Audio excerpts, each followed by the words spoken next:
반갑습니다. 모든 낙찰자들이 행복한 1% 기부에 동참하기를 희망하는 경매채널 김도현입니다. 이번 수업은 울산 남구 신정동에 있는 남경 노블랜드 아파트입니다. 사건 번호는 2019 타경 8490호. 사건 접수일은 2019년 5월 22일 정도, 22일에 됐네요. 10월 22일 1차 진행을 했으니까 약 5개월 만에 진행이 될 만큼 굉장히 빨리 진행이 되었다. 자, 이것이 뭐 이 사건의 전체를 다 말해주는 건 아니지만 대략적으로 짐작해보자면 지켜야 될 법원 절차가 있다 보니까 그 과정을 5개월 만에 다 됐다라는 건 송달이 굉장히 빨리 됐다라는 것. 송달이 빨리 될 수 있었던 건 이해관계자 수가 적고 그들의 어떤 주소지, 송달지가 아주 정확하게 드러나 있다. 이런 것들을 예측할 수 있는 정보입니다.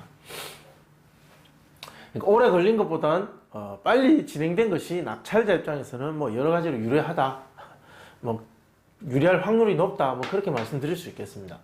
입찰 34일 전입니다. 물건 종류는 아파트, 대지권 10.39평, 건물은 25.65평입니다. 토지와 건물은 일괄 매각이고 감정가는 2억 4,300이었으나 한 번 유찰돼서 70% 가격인 1억 7,010만원에 12월 4일날 진행 예정에 있는 물건입니다. 소유자와 채무자는 같은 사람입니다. 송 땡땡. 채권자는 강 누구누구라고 되어 있습니다. 어떻게 생긴 물건인지 그 외관을 한번 보도록 하겠습니다. 이렇게 생겼습니다.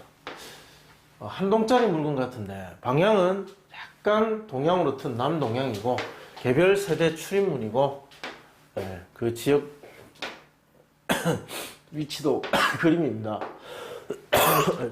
죄송합니다. 이렇게 자세한 그림은 없기 때문에 여기 있네요. 자, 이렇게 생겼습니다. 이 사진으로 봤을 때는 한 동짜리 물건인 것 같습니다. 동짜리. 점유자에 대한 정보를 보면 조사된 임차 내역이 없다라고 상세 페이지에 나와 있습니다. 매각 물권 명세서를 보겠습니다. 매각 물권 명세서에 점유자에 대한 관한 기록은 이렇게 되어 있습니다. 조사된 임차 내역이 없다. 그래서 현황 조사서 한번 보겠습니다. 현장에 직접 갔을 때 뭐라고 되어 있는지. 자, 보시면 공권 부동산은 폐문부재로 점유자 조사 불가다. 세대주 송 누구누구 및 세대원이 점유하고 있다 라고 되어 있습니다. 자, 소유자죠. 소유자 세대가 점유하고 있습니다. 전입세대 열람을 해보니까 소유자 세대가 전입되어 있다. 보시면 소유자 있고 근저당권이 있습니다. 2014년 6월 5일 근저당, 첫 번째 근저당이 2014년 6월 5일 날 설정이 됐습니다. 1억 400만원, 채권 최고 금액 1억 400만원인데, 자, 이것이 소멸되는 기준이 됩니다. 이 날짜가 기준이 되고, 이 기준 이후에 설정된 모든 권리는 말소됩니다. 소멸된다. 잔인하고 아주 단순한 것 같지만, 이렇게 기준을 정해서 기준 이후에 모든 권리를 없애지 않는 이상, 이것을 모든 이해관계자들을 만족시키면서 해결할 방법은 전혀 없습니다. 매수인이 인수하게 될 부담, 좀 전에 확인했다시피 선순위 말소 기준 권리 근저당이 있습니다. 자, 이것이 말소 기준 등기가 되어서 그 이후에 있는 모든 권리는 소멸된다. 그래서 인수사항은 없다. 자, 관리비는 입찰가와 명도에 영향을 줄 수 있으니까 한번 확인해 보시기 바랍니다. 각종 공과금은 관리비에 포함인지 아닌지 확인해 보셔야 됩니다. 점유자에 대한 내용. 자, 임차 내역은 없고 점유자는 소유자, 주민센터에 전입세대 열람을 해보니까 소유자 세대가 전입되어 있다. 명도 계획. 자, 명도 대상자는 소유자 세대가 됩니다. 권리관계는 소유권자. 예상기간은 약 1에서 3개월 정도 예상이 되고, 강제 집행을 한다면 약 300에서 400만원 정도 예상이 됩니다. 이상 협의를 한다면 300만원 이하에서 협의할 것을 권장합니다. 기분 좋으면 뭐 500 줄 수도 있고 뭐 1000만 줄 수도 있겠죠. 그렇지만 그렇게 하는 사람은 없겠죠. 최대한 많이 이사비를 줌으로 인해서 자기에게 손해가 오니까 결국은 최대한 적게 주려고 할 겁니다. 또 나가는 사람은 많이 받고 싶을 거고, 많이 받아야 될 근거는 없기 때문에 뭐 무조건 많이 요구할 수는 없습니다. 이 강제집행 당할 수 있기 때문에. 그래서 양쪽이 협의될 수 있는 최고 상한선이 한 300 정도라고 보시면 됩니다. 그래서 그 이하에서 협의하시면 됩니다. 명도 소송 가능성은 희박합니다. 현장에 나와 있는 같은 평행대 물건, 자, 살펴보니까 7층에 2억 5천 있습니다. 2억 5천. 그리고 2억 5천 5백 있고, 또 2억 5천 5백 있습니다. 중층이라고 되어 있는데, 뭐 제 생각에는, 제 개인적인 생각인데, 같은 매물이 아닌가. 다 같은 매물이 아닌가 하는 생각을 합니다. 뭐 2억 5천에서 2억 5천 5백. 자, 실거래가 보시면 2억 5천 4백에 2018년도 10월 달에 하나 기록이 되어 있고, 그 이후에 하나도 없습니다. 19년까지, 지금까지 하나도 거래 기록이 없습니다. 그러니까 지금 매도자는 2018년도에 이 마지막 거래를 보고, 호가를 그렇게 부르고 있겠죠. 그렇지만, 실제 그렇게 거래가 될 것인가? 저는 그렇게 보지 않습니다. 뭐 경기도 경기만큼 뭐 2억 5천에서 좀 깎여서 2억 4,700 정도, 그리고 그거보다 더하다면 시세는 한 2억 3천 정도가 되지 않을까. 그래서 거래 가능 금액의 범위는 굉장히 커집니다. 2억 3천에서 약 2억 뭐 4,700 정도. 왜 그렇게 보느냐? 현장에서 직접 그 물건에 대한 거래 가능 금액에 대한 조사를 하지 않는 이상 이렇게 서류, 노출된 정보만으로 정확하게 파악하기는 어렵습니다.